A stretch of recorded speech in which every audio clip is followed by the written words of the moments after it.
All right, Awesemo, here we go. It's your old pal EMac coming to you with a little Sunday night NFL Live before lock. I'm joined by T. McBee, Terry McBride, and we're going to break this down the fastest 25 minutes in football. We're going to be talking fast. We're going to be covering a lot of stuff. We're not going to be screwing around. So we're going to go quickly through the analysis. We're going to try to do a little prize picks, and then we're going to build out some teams. We're going to get this. Caught a huge touchdown. It's Brady doing the comeback. Yeah, it was like a 50-yard touchdown to Evans. All right. Well, Brady's going to be working his magic while we're working ours. But in any event, thank you for tuning in and joining us. I know that there's competing interests right now, but hit that like button. It does help us out a lot.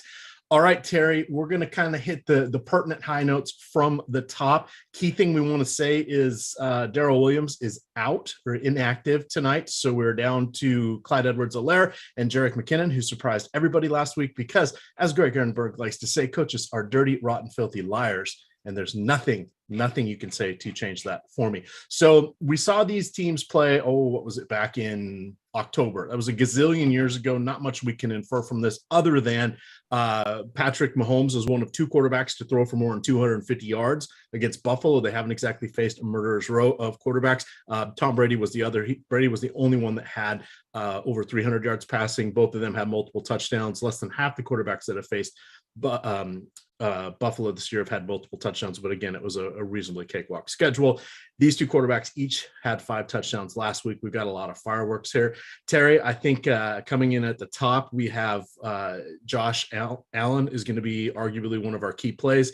He has been absolutely phenomenal. He's a fringe MVP candidate. Not quite there, but pretty close. How are you feeling about him? And then Devin Singletary has literally consolidated the entire backfield opportunities there for Buffalo. Since week 14, he has had all of the touches. Well, he's about 90%, and he scored 10 touchdowns in the last 8 games. Talk to me about the Buffalo backfield. How am I feeling about Josh Allen? Kind of wishing we had taken him at number 2 overall a few years ago with my New York Giants. I'll tell you that much. But, hey, look, he's a phenomenal young quarterback. He's definitely very likely to get things done with his legs in this game and just produce all kinds of fantasy points. Looking at our DK board, top scorer by far in our top scorer probability percentage at 34.1%. That doesn't make him the most frequently optimal captain play. He's 9.2%. He's the 3rd most frequent behind Patrick Mahomes and Tyreek Hill, who are both over 11% optimal, but both of those guys dropped to a little bit in the top scoring percentage. Patrick Mahomes coming in at 26.2%, and then Tyreek Hill coming in at half of that. So those are your 3 most optimal captains on the DK slate when you break it down that way. You can throw Singletary into the mix, but what I don't like about Singletary at the captain spot on DK is 3.1% optimal and 6.9% owned. So we're basically doubling up his ownership to optimal lineup rate. Negative 3.8 is the worst leverage score in the captain role on DK today. So I don't actually love Singletary in that role. I like him a lot better throwing him into the flex spots. But in general, he's not a great play. Negative 1.7 leverage score in the flex role as well. So if I'm building one lineup, I don't know that he necessarily makes the cut as like a differentiator piece. I kind of want to maybe get cheaper and throw a different guy in that role and then maybe spend up in different spots, see if I can build a differentiated lineup with higher upside. Tom Brady has the ball on the Rams' 25-yard line after Cam Akers just fumbled. That I tell you, I had my group text, and in that situation where they were down, I forget what it was. It was the beginning of the second half. I said, if the Rams don't score on the touch, get in the end zone on this one, Brady's going to get back in this game. And now it's unfortunately coming true. I'm rooting for California and New York over Florida and Mizzou. Apologies to our Red Stater fans out there, but kind of going a little biased on this one. So, all right, I'm rooting for the Rams. 20 minutes left. I just put 10 DraftKings $1 head-to-heads in there. I swept last night. I won 10 of my 11 contests. I put the 10 out there. I accepted. Who was the 11th? Melissa. She always wins. God damn it. I did hear about that. Somewhere along the way, somebody mentioned that one to me. Yeah. So in any event, got those out there. So have fun with those. With wide receivers here for Buffalo, you got Stephon Diggs, who had just 4 targets last year. He's still a game breaker. He can score from anywhere on the field. Manuel Sanders returned after missing a couple of weeks. He is now crowding things with Gabriel Davis. Cole Beasley's kind of the odd man out at this point. He has just double-digit, even in full PPR, he has double-digit fantasy points once in his last 10 games. And then the other guy that came out of nowhere, Isaiah McKenzie, Last week he had 3 carries. They had lined him up in the Wildcat, at least one of the plays. He had 3 targets, and he also returns punts and kicks. They've been trying to get him the ball ever since he had 14 targets a few weeks back when they were shorthanded. So this is a really, really crowded room. I did build rules that I would have Diggs and then only 2 of the others at most. Tight end, I think, is also incredibly important here. Dawson Knox has been absolutely phenomenal this year. He is similar to Devin Singletary, consolidating all of the running back position. He has all of the tight end touches. I think there's been 2 or 3 targets that since he came back from injury that haven't gone to him. It's 49 for him and 2 for all of the other tight ends.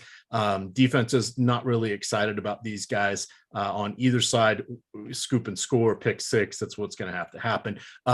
Turning it over to Mahomes. So Mahomes, over his last 8 or so games, he's had double-digit fantasy points. He's had multiple touchdowns. He's had 2 400-yard performances. Feels like he's righted the ship here. How are you feeling about Mahomes in this matchup? He's one of our candidates for captain, of course. Absolutely. I'm totally fine with both quarterbacks. Love both quarterbacks. Would have a bunch of lineups with both quarterbacks in them on multiple sites, wherever you can get to it. I think it's a great build. They're the top 2 most likely guys to be the top scorers on this slate by a pretty wide margin. I mentioned on DK, we've got it 34% for Allen and 26% for Mahomes, with Tyreek Hill being the next highest guy at 13%, then Stephon Diggs at 10, everybody else well below 10%. So, I mean, that's your core of most likely scorers. I'm not really surprising anybody with that list. And surprise, surprise, the next name on it is Travis Kelce, right? We know that those are the most likely scorers. It's just the differentiation between Allen and Mahomes in terms of being that most likely scorer. The thing about it is, depending on where you're building lineups, they function differently, right? We've talked about it all year long. On DraftKings, with that salary multiplier, the quarterbacks become more frequently optimal in winning lineups in the flex role rather than the captain role, just because of what that salary multiplier does to your lineup construction, particularly when it's a case where the quarterbacks are by far the most highly expensive guys on the slate. We've seen different showdown formats where, like Mac Jones a few weeks ago, to keep bringing him up, one of my worst calls of the year, was like 8,800 or whatever. And it just made sense to throw him into that multiplier spot because of what he did, allowing you to get a quarterback while still getting high-end skill players. It doesn't really work that way with these guys. So for me, I want to get to my quarterbacks and flex rolls on DK. On FanDuel, on Yahoo, I'm fine with going with these guys in the multiplier spots. And you can definitely get shares of them in multiplier spots on DK as well. I'm not saying don't do it. I'm just saying maybe undercut the field's 12-ish, 13-ish% ownership in that role. All right, moving down to the running backs here with Darrell Williams out. It definitely clarifies things somewhat, but we have rookie Derek Gore lurking somewhere. But you have Clyde Edwards-Helaire coming back from missing a month of injury. Suspect he will be the goal line back, maybe get some of the higher leverage ones. McKinnon looked awesome last week after being injured essentially for the last 3 seasons. Ever since he ended up with San Francisco, he's really never been healthy, and that was several years ago. Those guys are priced appropriately. It's much better now that there's 2 of them. I don't feel great about either one. On the main slate, I did set rules so I could only play one of them. I did not do that on the showdown slate, but I don't think I'll get them on the same lineup. When we get to the wide receivers here, we'll slump in Travis Kelce. You've got Tyreek Hill, who did a double backflip, handspring, whatever you want to, cartwheel, whatever you want to call it. I think his heel's good. Oh my God, what's Brady doing now? I can just see you. Third and 10, Cameron Braid over the middle for a first down inside the 10-yard line. 55 seconds to go. 54 seconds. 53. The real question is, going to get it. Do they go for 2? Oh shit! It's not. It's 4th. I'm sorry. It's 4th and goal. No, they just changed it again. It's 4th and 1. That makes more sense because it was 3rd and 10. I can't imagine how it would have become 4th and goal. Unbelievable. So they didn't get the first down there. I guess they're definitely gonna look at this though. Yeah, they have to. Yeah, they will. Tampa just called the timeout. Actually, that's not an official timeout. Weird. Okay, I guess he was significantly short. Anyway, keep going. Yep. So back to the receivers here. You've got Tyreek Hill, who looked pretty good. Demarcus Robinson had 18 catches through the first 14 games. In his last 4, he has 11. So that's a first down. He's back in the mix. You've got Mecole Hardman and Byron Pringle each having solid games. last week, and they contributed across the board. And then you've got Travis Kelce, who has scored 5 touchdowns in his last 4 games. He is surrounded by an outing for COVID. He has had some good games in the past. He's not a tight end. He lines up in the slot or split out wide. And that brings us down to the defense. Nothing overly exciting here for Kansas City. It is a really close play on the field. It looks like his knee was down before the line there. Yeah, as far as the running back situation goes that we were talking about a second ago, I think the getting the news on Darrell Williams, it does one thing for me. It kind of firms up that McKinnon spot where I'm a little bit more confident in his touches now. So I'm kind of willing to go to his dynamic playmaking ability a little bit more. I was a little bit hesitant about that. And I was kind of looking at it the same way you were, where I wasn't necessarily wanting to get to multiple of these guys. Now I think it's a little bit more viable if you want to build that differentiated 2 running back build with both of those guys in it. I don't really hate that. I think you can get a touchdown, you pick off the TD, and maybe a big yardage game out of McKinnon, something like that, a couple big plays. As far as the receivers go, I'm basically looking to go one of the premium guys and then try and build in some leverage, whether that's with Byron Pringle in the flex roll, 2.5 leverage score, 22.8% optimal, 20.3% owned on the DK slate in the flex roll, whether that's Mecole Hardman. You can do it with Emmanuel Sanders. A guy who kind of stands out for that leverage spot to me is Cole Beasley. Just on the volume that we've seen this guy get in the offense over the course of time, it's been down a little bit with the emergence of some of the other receiving options, but with nobody really paying attention to him, 19.8% optimal. The price is right on DK at 4,400, 17.6% flex ownership. I think that's a nice little play at 2.2 leverage. So I'll be making that play.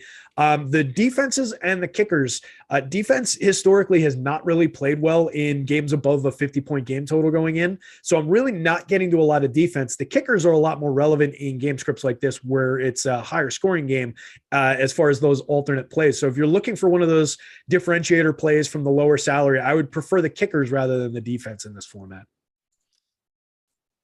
All right. Stuff in there. Yeah, there's a lot of things going on here. I am going to upload my lineups real quick here. We got 13 minutes left here. All sorts of excitement. And speaking of all sorts of things going on, what's changed in NBA since that locked? Let's see. Herter and Gallo are in. We knew that. Gordon Hayward officially out. We kind of knew that as well. If you didn't plan for that, that might be – did that game lock? No, if you didn't plan for Gordon Hayward being out, you got a little time to do it. All right. So we are sponsored by PrizePicks. I want to remind you, if you go over there and sign up, you get use the promo code Awesemo. They will match your first deposit up to $100 by using our promo code. When you go in there, we will also give you 30 free days of Awesemo premium content once you have played in a contest and made your deposit with the Awesemo promo code. We will get a system generated email from them. We will then send you a promo code that will give you 30 free days of Awesemo premium content. Unbelievable. Just unbelievable. Let's see here. The other fun thing about PrizePicks, you still have a few minutes to make your picks. You get up to $20, and you can make multiple bets. Just the total, once it gets to 20, it won't accept them anymore. You get not Josh Allen. You get Patrick Mahomes for more than half a passing yard. So I could play this extra point. I don't even know. Just I have to look around my ring light here. It's so annoying. Excuse me 1 second, everybody. Yeah, Eric Lindquist is silently just for the money. Screaming. Wow. Did they go for 2? No, they kicked the extra point. Okay. So tie ball game. 42 seconds left. Rams got a little time. They got the weapons to unleash here. Tom Brady. Just unreal. I don't even know what to say at this point.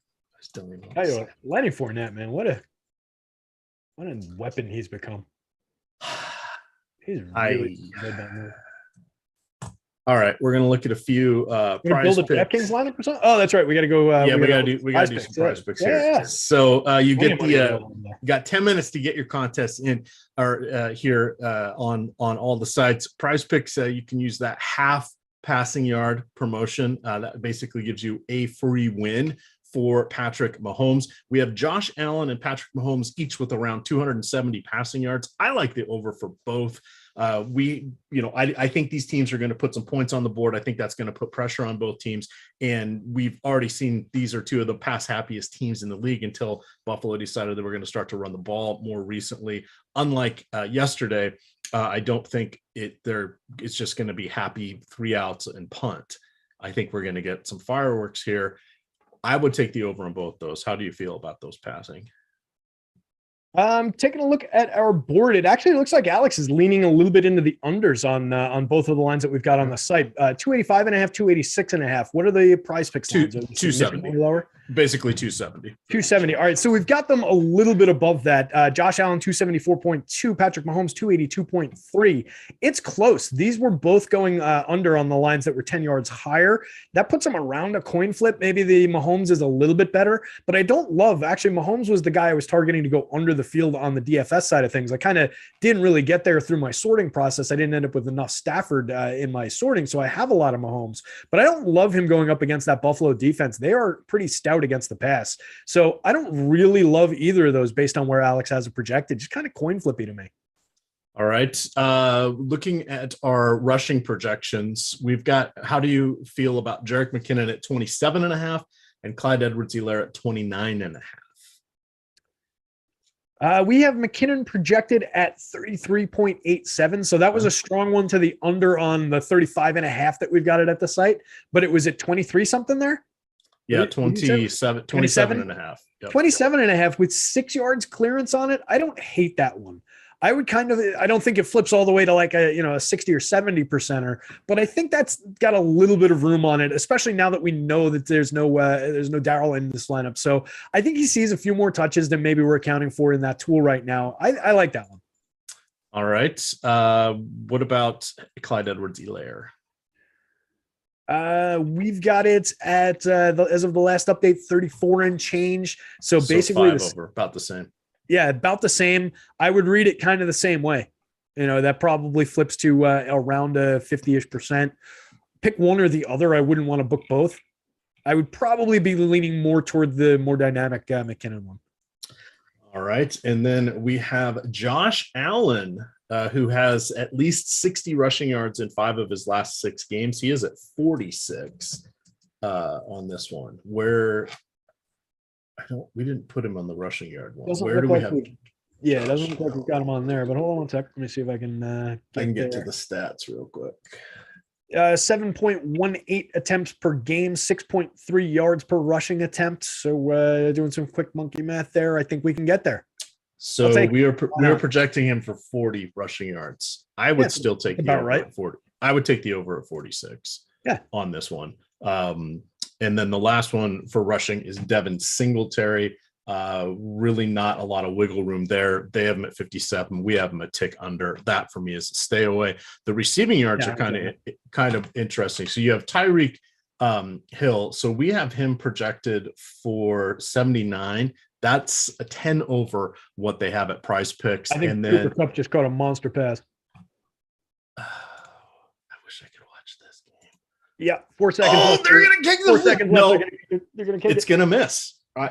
If we could bet right now on a missed field goal. Absolutely. Tom Brady. He got it. Wow. Game winner. Way to go, California. Oh, I can't believe we couldn't watch this game. Wow.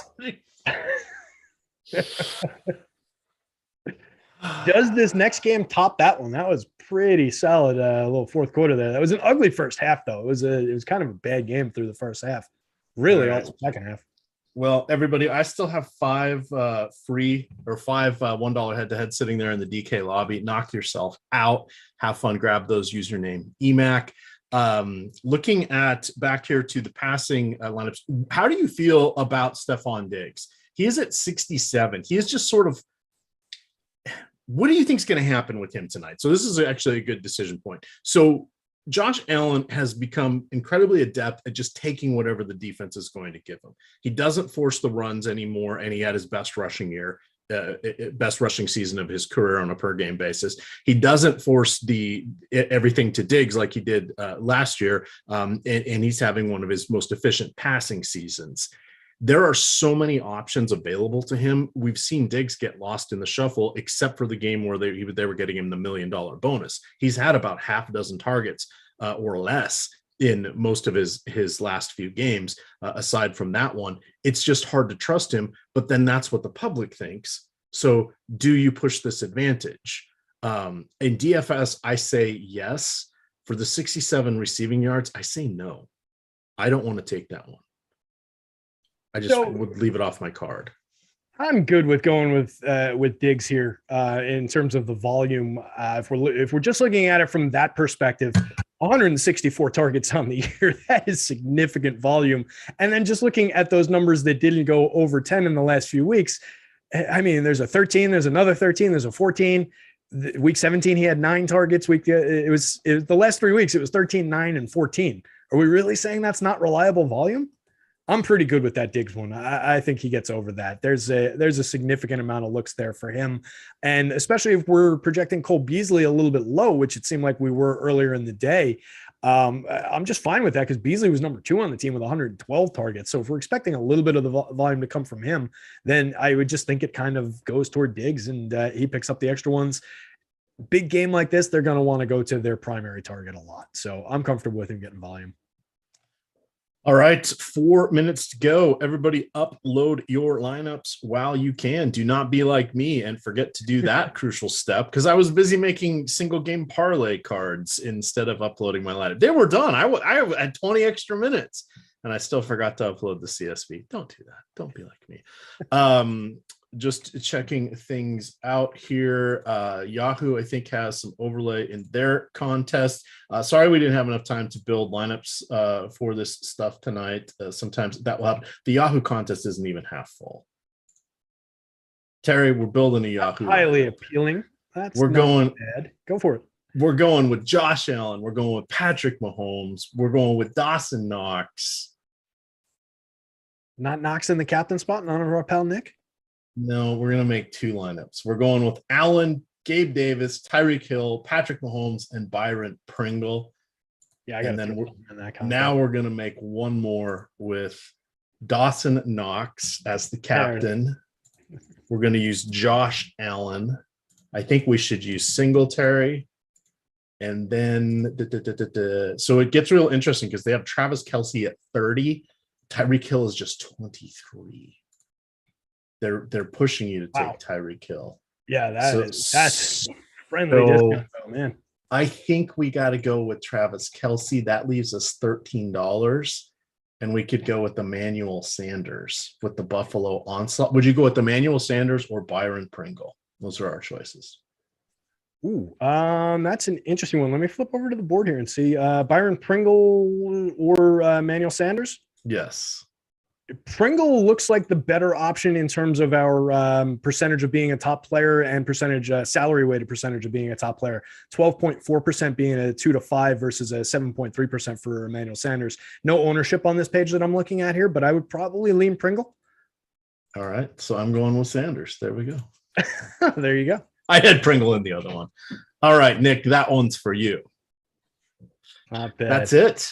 I went with versions of that had Josh Allen in the captain role, Dawson Knox, Gabe Davis, Jerick McKinnon, and Pat Mahomes. And then I switched one up and I'm putting Josh Allen in the captain spot and switching Dawson Knox into a flex role with those same guys on Yahoo. Definitely get some lineups in that with that overlay. That's killer. Yeah, Yahoo has overlaid heavily Saturday on their Saturday contest. So I was playing with the negative 25% rake and worked my ass off to make $24, but nonetheless.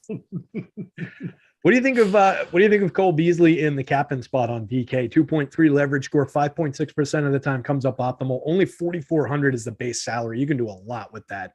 He catches a couple touchdowns and you are home free. Yeah, I ended up with a little bit of him on my DK captain. I'm slightly over the field on that one. I ended up being way under on Devin Singletary from where I was all day on where I wanted to be and what I wanted to do with him. But I did play a ton of him in my all day slate. Okay. But just didn't quite get there. But with that, we are basically at lock. This was a fast show. Too quick.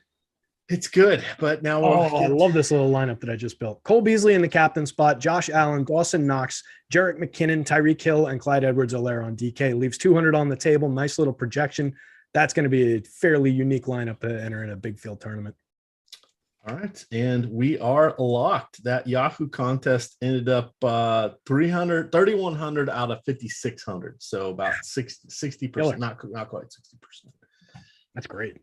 It was only a 10 entry max, so there we go. Sammy Telesco, the Buffalo War Pigs, would like to say Awesemo changed his approach for DFS, and the online articles have made him a few bucks as well as far as the props go. Let's go Buffalo. Sammy, this is your night. You have some fun there. And shout out to Buffalo. Yep. Shout out to our buddy Nick Lepre. We should get him back with us next week. A little graduation. I'm all proud. He called me his grandfather on Twitter. That's just awesome on so many levels. But with that, gamers, we are going to get on out of here. We're starting it all over tomorrow again at 6:30 with Josh doing the process show. No Monday Night Football. I don't know what I'm going to do without 3 articles staring me when I wake up in the morning, Terry, but I'm going to enjoy it. With that, you can follow Terry on Twitter at DigitalB21. I am at EMacDFS. Of course, it is Awesemo_COM. With that, gamers, good luck.